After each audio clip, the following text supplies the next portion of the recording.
love the next level where like, someone tries to be liberal and then a harder liberal comes in and is like, that is actually, you're doing I love doing that. I personally enjoy doing that. That is fun. That is fun. Like if I hear somebody trying to be liberal, I try to be like, well, actually what you're doing is offensive.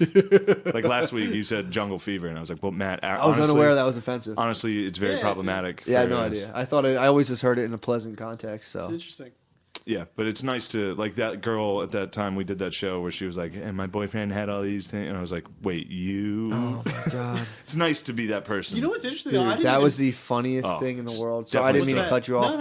We did this, he did the show one time. I was watching it, and it was like, you're allowed to bring your ex up on Facebook and roast your ex. Yeah, on a screen. And on a screen. So Random this girl's up there. She's all like, she's in her glory, being like, this guy's a fucking asshole. He had mental problems. Blah, blah, blah, blah. I left him. All this, like, my, the Yaya pants or whatever, got her groove back and everything. And fucking Shane's the only one on the panel just being like, man, that's a shame. Your guy, he was having mental problems. You just kind of left him in the dust. He's like, guys, a quick round of applause for mental illness. mental and this awareness. This girl's like, actually, this girl's like, actually, and he's like, go through her pictures. He goes, oh, wait, this is when you guys broke up. He looks happy as fuck. You're probably the dude. You were probably the dude. This girl was on the verge of tears. She's like, it turned out he's like bipolar or something. I'm like, damn, you left him at his darkest hour. He's like, and now you're making fun of him in front of strangers and showing his picture. He's like, that's kind of fucked up. Dude, and she was just like, I've never been so pleased in my life. I just sat there and was like, you can liberal people like that. It's so easy. You can get in a crowd. That was above beyond. That was like liberal, and then it was just like humanistically being like, dude, you're kind of a piece of shit. And she was like, oh yeah, no, I thought I was special. Well, God, that was so funny. You can get a crowd to liberal out. You can just be like, give it up for this problem. That's true. Yeah, and you can make them, and then be like, now what you're doing is against that. Yep. And it's so easy. No, that's true. Mental health is one of the easy ones to really fucking easily get people on your side. Let's take a minute, guys, and just recognize mental health. It's like, honestly, I don't think we should be joking around about this stuff. That was that's absolutely true. Thanks, that man. Was the fucking funniest really thing I've ever seen. And she tried to get her money back for it. Oh, yeah, she was so mad. It's like, you were slandering your ex who, has mental health problems, and then being like, fuck him, and then someone was like, yeah, you're kind of being a piece of shit, and she was just like, what now?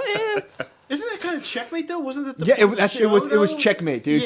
She because you got to didn't make fun of them somehow. But she lives in a world. We were supposed to be with the person. They were supposed to be with them, making fun of the ex. We're all supposed to be roasting the ex, right? And so Shane when she flipped came the up, script. I was just like, fuck you. Yeah, you're what a piece kind of of shit. piece of shit roasts their ex behind their back? But wasn't that the whole point of the show, was to roast the ex? Yeah. So she's got to say, it's almost like when you turn in and you're like, say something about Black Panther. It's like, I guess, and I'm going to get, I got to say something. So it's like, roast your ex, and then she's just like trying to think of stuff to say. Yeah. True that, but she didn't have to do that. Oh, yeah. She volunteered to bring somebody up and just show their public profile and be like, fuck this guy. Well, here's all of his dirty secrets. Right, without sounding too corny, she stepped into the fucking Coliseum, dude. She did. But she fucking stepped forward. Not but corny at all. Yeah. She put herself in the field. She was used, the Coliseum was supposed to be a bunch of fucking dudes being like, yes, girl, yes. Right. And there was just there was a centaur, dude, down in the pits that fucking popped. There's a fat centaur coming out of the dark just like, you big shit. Yeah, she like thought she was there. It was like a movie when the final boss comes out. And she's like, "Wait, what's this?" It's like, "You were actually a piece of shit." There's another easy one you can do as a comedian, and it's like, if you know that joke whenever someone's like, I dated I talk about how I'm like, I hooked up with a teacher when I was in high school. Whoa. There's always a comedian in the crowd, or somebody in the crowd that's like, what was his name? Oh yeah. And then you get them right away, and you're just like, what's funny about homosexuality? That's the best. The best is when it's a lady. Like, I've gotten ladies with like bowl cuts and blue hair and shit. Like, what was their name? What was his name? It's like, excuse me, miss. I don't think making fun. Just immediately, just like, it's so fun. Making fun of homosexuality isn't cool. Like, I mean, I know we're up here having fun and stuff. It's but so fun. If you think it's fun to laugh at the fact that maybe I'm gay, it's like, maybe you shouldn't be here. You can just. It's so easy to liberal out. It's the best, dude. Liberaling out. Yeah.